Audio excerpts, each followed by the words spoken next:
Foundations of Amateur Radio. As a new amateur, one of the initial perplexing issues you're confronted with is setting up your first radio to talk to the local repeater. The question is so common that it's almost an invisible rite of passage to a new licensee. While I'm a fan of learning, there is plenty of that to go round, and setting up your radio to talk to a repeater shouldn't be a hurdle to getting on air and making noise. Ignoring the whole repeater thing for a moment, let's consider your radio. It doesn't matter if it's a handheld, a base station, a boat anchor, or something else. To participate in the whole repeater experience, you need to tune your radio to hear it. Technically, if I told you that you could tune to a local repeater on 146.750 MHz, that would be enough information to get you going.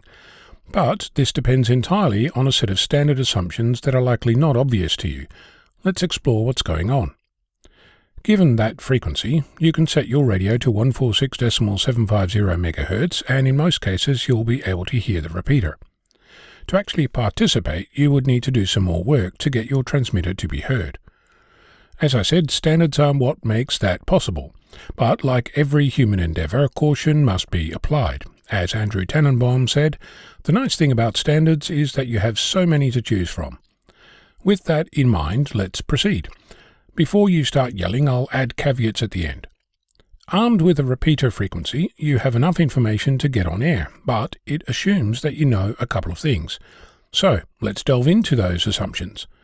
For starters, there's an assumption that you're aware that to operate a repeater you must transmit on a different frequency than what you're listening on. Why that is the case is a whole other discussion which I'll leave for today. There is the assumption that you know that the two frequencies, one for listening, one for transmitting, are separated from each other by a known distance, a so-called offset. You're also assumed to know that this offset is fixed but different for each band. There's more, but let's start here. For your radio to transmit on a different frequency than you listen, you must tell it to. In many cases, tuning your radio to a so-called repeater frequency will already do this for you, but not always. You might need to specifically program your radio for repeater operation, or turn on the offset mode, or use two memories, or some other thing specific to your radio. Read the friendly manual. I know you know how.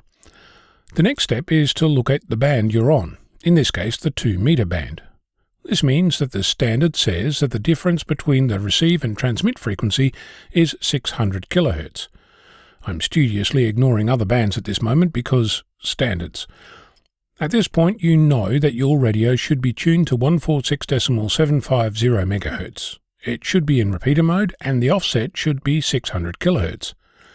That's when the next question arises. Should that be plus 600 or minus 600? Guess what? Another standard. If the receive frequency is less than 147 MHz, the answer is minus 600 kHz. If it's more than 147 MHz, it's plus 600 kHz. Notice that I didn't specify what happens if it's exactly 147 MHz. That's because nobody knows. Seriously though, the local repeater owner will know, but you can try either and get your answer. Now for the caveats. Let's start with the 147 MHz crossover exception. This isn't global. For example, repeaters in California use several different ranges for such a crossover point. I also didn't tell you about repeaters on other bands, because the offset depends on where you are. In many cases, the 70 cm repeater offset is 5 MHz, but in Europe it's mostly 7.6 MHz, unless it's 9 MHz. The 10 meter repeater offsets are often 100 kHz, but sometimes they're a megahertz. Similarly, the 6 meter repeater offset is 1 MHz, except when it's not. The point being that starting with a receive frequency, there's a great number of assumptions, many of which you'll need to discover for your own location.